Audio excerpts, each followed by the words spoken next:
അസ്സലാമലൈക്കും hi all എല്ലാവർക്കും മൈമൂൺസ് കിച്ചണിലേക്ക് സ്വാഗതം. എല്ലാവരും സുഖാണെന്ന് വിചാരിക്കുന്നു. ഞാൻ സോഫി.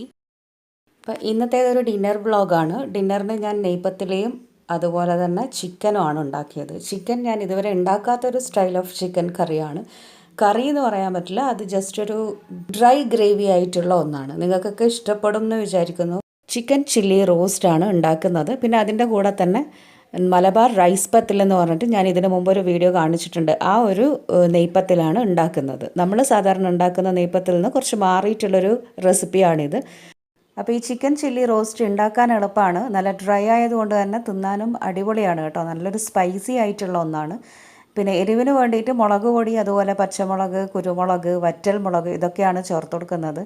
അപ്പോൾ ഈ ഒരു ഡിഷിൻ്റെ വേറൊരു പ്രത്യേകത എന്ന് പറയുന്നത് തേങ്ങാക്കൊത്തും കൂടെ വറുത്ത് ചേർക്കുന്നുണ്ട്. അപ്പോൾ അതിൻ്റെ ആ ഒരു ടേസ്റ്റും കൂടെ കിട്ടുമ്പം നല്ല അടിപൊളിയാണ്.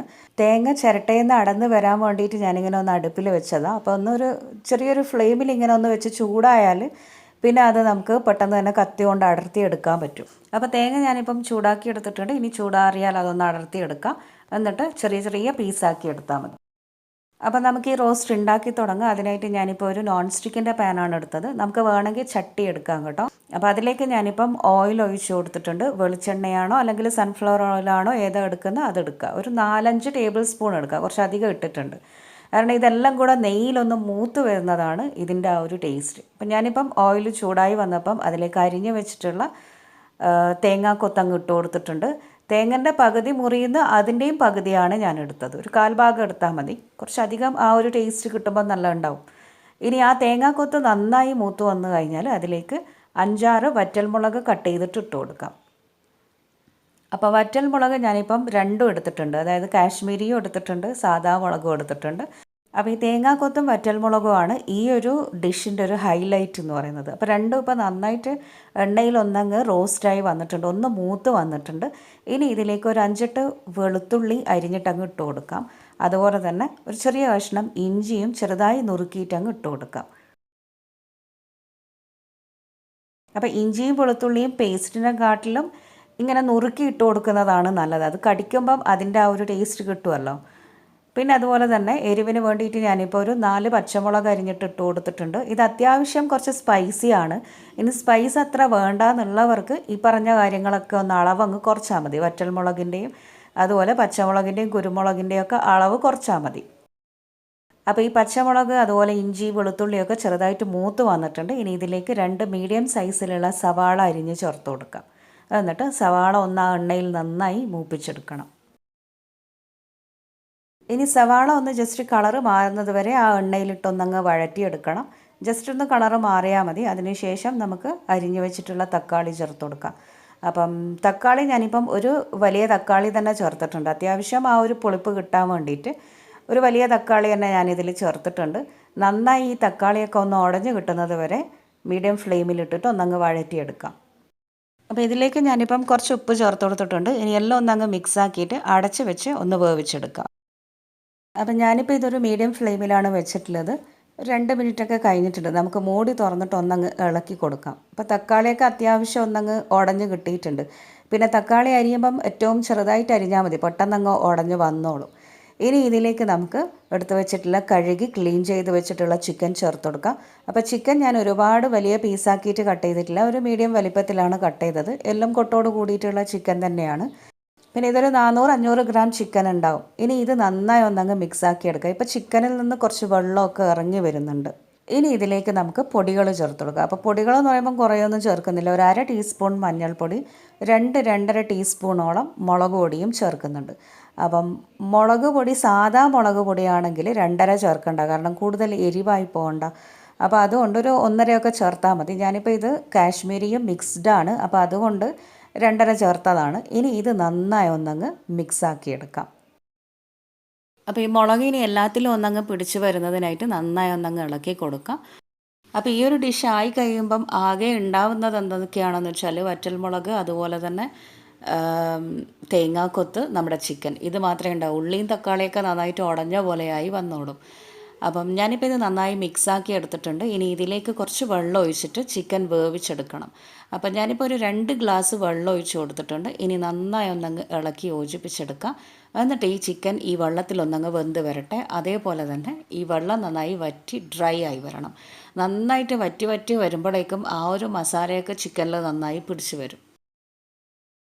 അപ്പം നമ്മൾ ഉപ്പ് ചേർക്കുമ്പോൾ ആദ്യം കുറച്ചിട്ട് ചേർത്താൽ മതി. പിന്നെ ആവശ്യമുണ്ടെങ്കിൽ പിന്നെ ചേർത്ത് കൊടുക്കുക. എന്താണെന്ന് വെച്ചാൽ ഇനി ഈ വെള്ളം വറ്റി വറ്റി വരെയല്ലേ ചെയ്യുക. അപ്പോൾ വെള്ളം വറ്റുന്നതിനനുസരിച്ചിട്ട് ഉപ്പിൻ്റെ ടേസ്റ്റ് കൂടും. അപ്പോൾ അതുകൊണ്ട് കുറച്ചിട്ട് ചേർത്താൽ മതി. എന്നിട്ട് ഇത് നന്നായി മിക്സാക്കിയിട്ട് ഞാനിപ്പം അടച്ച് വെക്കുന്നുണ്ട്. അടച്ച് വെച്ച് ഹൈ ഫ്ലെയിമിൽ തന്നെ ഇതൊന്നങ്ങ് തിളപ്പിച്ച് വേവിച്ചെടുക്കണം. അപ്പോൾ ഇതിപ്പം തിളച്ച് തുടങ്ങിയിട്ടുണ്ട്. ചിക്കൻ ഒരു 5 മിനിറ്റ് ഒന്ന് ഹൈ ഫ്ലെയിമിൽ ഇങ്ങനെ അടച്ച് വെക്കുക. അതിന് ശേഷം എന്താ ചെയ്യേണ്ടത്, ഇതിനി തുറന്ന് വെച്ചിട്ട് ആ ചിക്കൻ വേവുന്ന കണക്കിന് ഇത് വറ്റിച്ചെടുക്കണം. ഇനി ഈ വെള്ളം വറ്റുന്നത് വരെ മാത്രമുള്ള പണിയേ ഉള്ളൂ. നമ്മുടെ ചിക്കൻ അപ്പോഴേക്കും റെഡിയാവും. അപ്പോൾ ഈ ചിക്കൻ വേവുന്നതിനുള്ള വെള്ളം കൂടെ ആദ്യമേ അങ്ങ് ഒഴിച്ചു കൊടുക്കണം. എന്നിട്ട് ഇത് വറ്റിച്ചെടുക്കുക ചെയ്യുക. അപ്പോൾ ആദ്യം ഒരു 5 മിനിറ്റ് അടച്ച് വെച്ചിട്ട് ഇത് വേവിച്ചെടുക്കുക. അപ്പോൾ ആദ്യം ഒരു 2 മിനിറ്റൊക്കെ കഴിഞ്ഞപ്പോൾ ഞാനൊന്നങ്ങ് ഇളക്കി കൊടുത്തതാണ്. ഇനി ഇത് ഒന്നും കൂടെ ഒരു 1-2 മിനിറ്റ് അങ്ങനെ അടച്ച് വെക്കാം. എന്നിട്ട് നമുക്ക് മൂടി തുറന്നിട്ട് ഇളക്കി കൊടുത്ത് പിന്നെ ഇത് അടച്ച് വെക്കണ്ട. അടച്ച് വെക്കാണ്ട് ഈ ഒരു വെള്ളം വറ്റിച്ചെടുക്കുക ചെയ്യേണ്ടത്. അപ്പോഴേക്കും ഇപ്പം ചിക്കൻ ഏകദേശം ഒരു പകുതിയോളം വെന്ത് വന്നിട്ടുണ്ട്. ഇനി ബാക്കി പകുതി ഈ ഒരു വെള്ളത്തിൽ കിടന്നിട്ട് വെന്തോളും. അതുപോലെ തന്നെ ആ വെള്ളവും അങ്ങ് വറ്റി വന്നോളും. അപ്പോൾ ഇനി അടച്ച് വെക്കണം എന്നില്ല. അപ്പോൾ ഇനി ഇടയ്ക്കിടയ്ക്കൊന്നങ്ങ് ഹൈ ഫ്ലെയിമിൽ വെച്ചിട്ട് തന്നെ ആദ്യം ഒന്ന് ഇളക്കി കൊടുക്കുക. അപ്പോൾ വെള്ളം വറ്റി വരുന്നു എന്ന് കാണുമ്പോൾ ഫ്ലെയിം അങ്ങ് ലോ ആക്കിയാൽ മതി. ഇതിപ്പം വെള്ളം കുറച്ചൊക്കെ വറ്റി വന്നിട്ടുണ്ട്. ഒന്നും കൂടെ വറ്റാനുണ്ട്. ഇപ്പോൾ ഇത്രയും മതി എന്നാണെങ്കിൽ ഈ ഒരു ഗ്രേവിയിലാണ് നമുക്ക് വേണ്ടത് എന്നുണ്ടെങ്കിൽ ഇപ്പോൾ കുറച്ച് കുരുമുളകും ഗരം മസാലയും കറിവേപ്പിലയും എന്താ പറയുക മല്ലി ഇലയും ഒക്കെ ഇട്ട് കൊടുത്തിട്ട് അങ്ങനെ അങ്ങ് നമുക്ക് ഫ്ലെയിം ഓഫ് ചെയ്തിട്ട് സെർവ് ചെയ്യാം. ഞാനിപ്പോൾ ഇതിനെ അങ്ങനെയല്ല ചെയ്യുന്നത്. കുറച്ചും കൂടെ ഒന്ന് അങ്ങ് വറ്റിച്ചിട്ട് ഡ്രൈ ആക്കി എടുക്കുകയാണ് ചെയ്യുന്നത്. അപ്പോൾ കൂടുതൽ നല്ല ടേസ്റ്റ് ആയിരിക്കും. ഈ മസാലയൊക്കെ വറ്റി വന്നിട്ടുള്ള ആ ഒരു ടേസ്റ്റ് വേറെ തന്നെയായിരിക്കും. അപ്പോൾ അതുകൊണ്ട് ഞാനിപ്പം നന്നായിട്ടൊന്നങ്ങ് വറ്റിച്ചെടുക്കുക ചെയ്യുന്നത്. ഇപ്പം നമ്മുടെ എണ്ണയൊക്കെ നന്നായി മുകളിൽ തെളിഞ്ഞ് കാണുന്നുണ്ട്. ഇനി ഒന്നങ്ങ് ഇളക്കി കൊടുത്തിട്ട് നന്നായി ഒന്നങ്ങ് വറ്റിച്ചെടുക്കണം. ഇപ്പം അത്യാവശ്യം വറ്റിയിട്ടുണ്ട്. ഇനി ഇതിലേക്ക് ഞാനിപ്പോൾ ഒരു 2 ടീസ്പൂണോളം കുരുമുളക് പൊടി ചേർത്ത് കൊടുക്കുന്നുണ്ട്. പിന്നെ അതുപോലെ തന്നെ ഒരു നാരങ്ങൻ്റെ നീരങ്ങ് പിഴിഞ്ഞൊഴിക്കുന്നുണ്ട്. അപ്പം നാരങ്ങൻ്റെ നീര് അല്ലെങ്കിൽ ഒരു 2 ടീസ്പൂണോളം വിനീഗർ ചേർത്ത് കൊടുക്കുക. വിനീഗറിനെക്കാട്ടിലും എനിക്ക് ഏറ്റവും ടേസ്റ്റ് നാരങ്ങയാണ്. അപ്പോൾ നാരങ്ങ നീരങ്ങ് ചേർത്ത് കൊടുക്കാം. അപ്പോൾ ഈ ചില നാരങ്ങയൊന്നും പെട്ടെന്ന് നമുക്ക് നീര് പിഴിഞ്ഞ് കിട്ടില്ല. അതുകൊണ്ട് നന്നായി ആദ്യം ഒന്നങ്ങ് ഉടച്ചെടുത്തിട്ട് മുറിച്ചെടുത്തിട്ട് ഞാൻ സ്ഥിരമായിട്ട് ചെയ്യുന്നൊരു പണിയാണിത് കേട്ടോ. ഈ കത്തി വെച്ചിട്ട് ഒന്നങ്ങ് തിരിച്ചു കൊടുക്കുക. അപ്പം നമുക്ക് അതിലുള്ള ആ ഒരു നീരൊക്കെ അങ്ങ് ഇറങ്ങി വന്നോളും. പിന്നെ അത് ആദ്യമായിട്ടൊക്കെ ചെയ്യുന്ന ആൾക്കാരാകുമ്പം കത്തീൻ്റെ ബാക്ക് സൈഡ് വെച്ചിട്ട് ചെയ്യുക. ഫ്രണ്ട് വെച്ചിട്ട് ചെയ്യുമ്പം കത്തി എന്താ പറയുക കൈയൊക്കെ മുറിയാൻ ചാൻസ് ഉണ്ട്. അപ്പം ഞാനിങ്ങനെയാണ് അധികവും നാരങ്ങ നീര് പിഴിഞ്ഞെടുക്കാറ്. അതാകുമ്പോൾ പെട്ടെന്ന് തന്നെ അങ്ങ് പിഴിഞ്ഞ് വന്നോളും, നീര് വന്നോളും. അങ്ങനെ ഞാനിപ്പം ഒരു നാരങ്ങൻ്റെ നീരങ്ങ് ചേർത്ത് കൊടുത്തിട്ടുണ്ട്. നന്നായിട്ടൊന്നങ്ങ് മിക്സാക്കി എടുക്കാം. ആ കുരുമുളകിൻ്റെയും നാരങ്ങ നീരും എല്ലാം കൂടി ആകുമ്പം നല്ലൊരു മണവും നല്ല ടേസ്റ്റും ഉണ്ട്. ഇനി ഇത് ഒരു 5 മിനിറ്റ് ഞാനിപ്പം ഹൈ ഫ്ലെയിമിൽ തന്നെ വെക്കുന്നുണ്ട്. നന്നായിട്ടൊന്നങ്ങ് ഇളക്കി കൊടുക്കാം. ഇളക്കിയിട്ട് ഇതങ്ങ് വറ്റിച്ചെടുക്കണം. അപ്പോൾ ചിക്കനൊക്കെ ഇപ്പം അത്യാവശ്യം വെന്ത് വന്നിട്ടുണ്ട്. അപ്പോൾ നേരത്തെ ഞാൻ ഉപ്പ് ചേർത്തത്, എന്നാൽ ആ നാരങ്ങയൊക്കെ ചേർത്തപ്പോൾ ഉപ്പിൻ്റെ കുറച്ച് കുറവുണ്ട്. അതും കൂടെ ഞാനിപ്പം ചേർത്ത് കൊടുക്കുന്നുണ്ട്. എന്നിട്ട് എല്ലാം കൂടെ നന്നായി ഒന്നങ്ങ് മിക്സാക്കി എടുക്കാം. ഇനി എല്ലാം നന്നായിട്ടൊന്നങ്ങ് മിക്സാക്കി എടുക്കാം. എണ്ണയൊക്കെ നന്നായി തെളിഞ്ഞ് വന്നിട്ടുണ്ട്. പിന്നെ ഈ എണ്ണ ഒരുപാട് വേണ്ടാന്നുണ്ടെങ്കിൽ ആദ്യം കുറച്ച് ചേർത്തെടുക്കുക. പിന്നെ വേണമെന്ന് നോക്കിയിട്ട് പിന്നെ ചേർത്താൽ മതി. ഞാൻ ആദ്യമേ കുറച്ചങ്ങ് ചേർത്തതാണ്, ലാസ്റ്റ് ചേർക്കണ്ടാലോ എന്ന് വിചാരിച്ചിട്ട്. അപ്പം നമ്മുടെ ചിക്കൻ റോസ്റ്റ് ഇപ്പം നന്നായി കുക്കായി വന്നിട്ടുണ്ട്. ചിക്കനൊക്കെ വെന്ത് വന്നിട്ടുണ്ട്. നല്ലൊരു മണമുണ്ട്, നല്ല ടേസ്റ്റ് ഉണ്ട്. എന്താ പറയുക, തിന്നാൽ ഒഴിയാത്ത വായിൽ നിന്ന് എന്താ പറയേണ്ടത്, തിന്നാൽ നാവുന്ന ആ രുചി പോകാത്ത അത്രയും തിന്നണം എന്ന് തോന്നുന്ന ഒരു ടേസ്റ്റാണിത്. അപ്പോൾ എല്ലാവരും വീട്ടിലുണ്ടാക്കി നോക്കുക. നെയ്ച്ചോറിൻ്റെ കൂടെയോ വാട്ടിപ്പത്തലിൻ്റെ കൂടെയോ ചപ്പാത്തിൻ്റെ കൂടെയോ ഒക്കെ നല്ലൊരു കോമ്പിനേഷനാണ്. അപ്പം കുറച്ച് മല്ലിയില, പുതിനയില, കറിവേപ്പില അങ്ങ് വിതറി കൊടുക്കുക. എന്നിട്ട് ഫ്ലെയിം ഓഫ് ചെയ്യാം. നമ്മുടെ ചിക്കൻ ചില്ലി റോസ്റ്റ് ഇവിടെ റെഡി ആയിട്ടുണ്ട്. അപ്പോൾ ഇനി എല്ലാവരും ഇതൊന്ന് വീട്ടിലുണ്ടാക്കി നോക്കണം. വീട്ടിലുണ്ടാക്കിയാലും എനിക്ക് നിങ്ങളുടെ ആ ഒരു അഭിപ്രായം കൂടെ അറിയണം, ഇതിൻ്റെ ആ ഒരു ടേസ്റ്റ് എന്താണെന്നുള്ളത്. പിന്നെ എരിവ് അത്ര ഇഷ്ടമില്ലാത്ത ആൾക്കാർ ഇതിൻ്റെ ആ ഒരു സ്പൈസിൻ്റെ അളവുകളൊക്കെ കുറച്ചിട്ടുണ്ടാക്കിയാൽ മതി. അപ്പം ഞാനിപ്പം അത്യാവശ്യം കുറച്ച് എരിവൊക്കെ ഉണ്ട്. കാരണം നെയ്പത്തിലിൻ്റെ കൂടെ കുറച്ച് എരിവുള്ളത് തിന്നാൻ ഒരു ടേസ്റ്റ് അല്ലേ. ആ ഒരു കുരുമുളകിൻ്റെതും പിന്നെ അതുപോലെ തന്നെ പച്ചമുളകിൻ്റെതും വറ്റൽമുളകിൻ്റെ ഒക്കെ ടേസ്റ്റ് ഭയങ്കരമായിട്ടുണ്ട്. നല്ല അടിപൊളി ടേസ്റ്റാണ്. പിന്നെ ഇതിൻ്റെയൊക്കെ കൂടെ ആ ഒരു ഗ്രേവിയിൽ തേങ്ങാക്കൊത്തും ചിക്കനും ഒക്കെ വരുമ്പോഴുള്ള ആ ഒരു ടേസ്റ്റ് അടിപൊളിയാണ് കേട്ടോ. ഇതെന്തായാലും നിങ്ങൾ ഉണ്ടാക്കി നോക്കണം, എന്നിട്ട് എന്നോട് അഭിപ്രായം പറയുകയും ചെയ്യണം. അടിപൊളിയാണ്.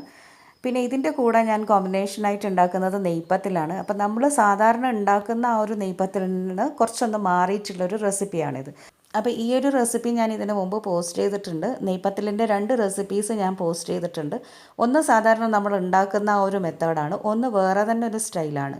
അപ്പം നമ്മൾ ഉണ്ടാക്കുന്നതിൽ നിന്ന് മാറിയിട്ടുള്ളതാണ് ഇപ്പോൾ ഈ ഉണ്ടാക്കുന്ന റെസിപ്പി. അതിൻ്റെ രണ്ടിൻ്റെയും ലിങ്ക് ഞാൻ ഡിസ്ക്രിപ്ഷൻ ബോക്സിൽ കൊടുക്കാം. ഇതിന് പ്രത്യേകിച്ച് അരി അരച്ചെടുക്കണം എന്നൊന്നുമില്ല. അരിപ്പൊടി ഉണ്ടെങ്കിൽ അത് മതി. പച്ചരിപ്പൊടിയാണ് വേണ്ടത്. വറുക്കുകയൊന്നും ചെയ്യണമെന്നില്ല. ഇതേപോലെ കുറച്ച് വലുതായിട്ട് പരത്തിയെടുക്കുക. എന്നിട്ട് കുറച്ച് എന്താ പറയുക, കുറച്ച് തിക്നെസ്സോട് കൂടിയിട്ട് പരത്തിയെടുക്കണം. എന്നിട്ടത് ഏതെങ്കിലും ഒരു റൗണ്ട് കട്ടർ യൂസ് ചെയ്തിട്ട് കട്ട് ചെയ്തെടുത്താലും മതി. അപ്പം ഞാൻ അങ്ങനെയാണ് വീഡിയോ ആദ്യം കാണിച്ചത്. അപ്പോൾ ഇങ്ങനെ അല്ലാണ്ട് നമുക്ക് ചെറിയൊരു ചപ്പാത്തീൻ്റെ മാവ് പോലെ ബോളാക്കിയെടുക്കുക. എന്നിട്ട് അതിനെ ഈ ചപ്പാത്തി പ്രസ് ഉണ്ടല്ലോ, വാട്ടിപ്പത്തിലൊക്കെ പ്രസ് ചെയ്യുന്നത്, അതിൽ വെച്ച് പ്രസ് ചെയ്ത് കൊടുത്തിട്ട് അങ്ങനെയും പത്തിലാക്കിയെടുക്കാം. ഇനി എന്താ ചെയ്യേണ്ടതെന്ന് വെച്ചാൽ സാധാരണ നമ്മുടെ നെയ്പ്പത്തിലൊക്കെ പൊരിച്ചെടുക്കുന്നത് പോലെ ചൂടായ എണ്ണയിലിട്ടിട്ട് നന്നായി അങ്ങ് പൊരിച്ചെടുക്കണം. അപ്പം എണ്ണയിലിട്ട് കൊടുത്തു കഴിഞ്ഞാൽ ആ എണ്ണ നന്നായിട്ട് എന്താ പറയുക ബബിൾസ് വരും. ഒന്നങ്ങ് ഈ അരിപ്പ കയ്യിലുകൊണ്ടൊന്നങ്ങ് ഇളക്കി കൊടുക്കുമ്പോൾ തന്നെ അത് അടിഭാഗം ആറി വന്നു എന്ന് കാണുമ്പം അടുത്ത ഭാഗം അങ്ങ് തിരിച്ചിട്ട് കൊടുക്കുക. അപ്പോൾ അടിഭാഗം ആറുന്നത് എങ്ങനെയാണ് മനസ്സിലാകാനെന്ന് വെച്ചാൽ അതങ്ങ് പൊക്കള പോലെ പൊങ്ങി വരും. അപ്പോൾ അടിഭാഗം ശരിക്കും എന്താ പറയുക വെന്ത് വന്നു എന്നാണ് അർത്ഥം. പിന്നെ അതങ്ങ് തിരിച്ചിട്ട് കൊടുത്തിട്ട് 2 ഭാഗവും നന്നായി അങ്ങ് പൊരിച്ചെടുക്കണം. അങ്ങനെ റൈസ് പത്തിൽ റെഡി ആയിട്ടുണ്ട്.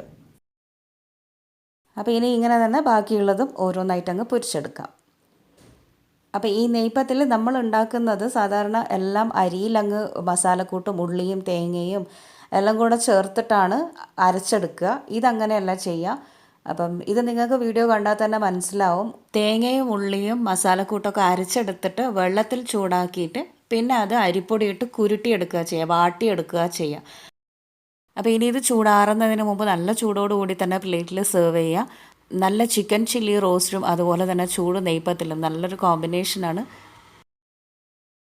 അങ്ങനെ നമ്മുടെ നെയ്പ്പത്തിലും അതുപോലെ തന്നെ ചിക്കനും റെഡി ആയിട്ടുണ്ട്. എല്ലാവരും ഇത് വന്ന് തിന്ന് നോക്കൂ, ഉണ്ടാക്കി നോക്കണം എല്ലാവരും. അങ്ങനെ നല്ല ടേസ്റ്റി ആയിട്ടുള്ള ചിക്കൻ ചില്ലി റോസ്റ്റ് അതുപോലെ തന്നെ നെയ്പ്പത്തിലും റെഡി ആയിട്ടുണ്ട്. നല്ല അടിപൊളി കോമ്പിനേഷനാണ്. പിന്നെ ഇത് ഒരുപാട് ഗ്രേവി ആയിട്ട് ഉണ്ടാക്കുന്നതിനെക്കാട്ടിലും ഇതുപോലെ ഡ്രൈ തന്നെയാണ് ഏറ്റവും ടേസ്റ്റ്. നല്ല അടിപൊളിയാണ്. എല്ലാവരും ഉണ്ടാക്കി നോക്കിയിട്ട് എന്നോട് അഭിപ്രായം പറയണം. എന്നിട്ട് എല്ലാ ഫ്രണ്ട്സിനും എല്ലാവർക്കും ഇത് ഷെയർ ചെയ്ത് കൊടുക്കുകയും ചെയ്യണം. അപ്പോൾ ഇനി നല്ല നല്ല റെസിപ്പീസുമായി നമുക്ക് വീണ്ടും കാണാം. Until keep watching Maimoon's kitchen. Take care. Bye. Thank you.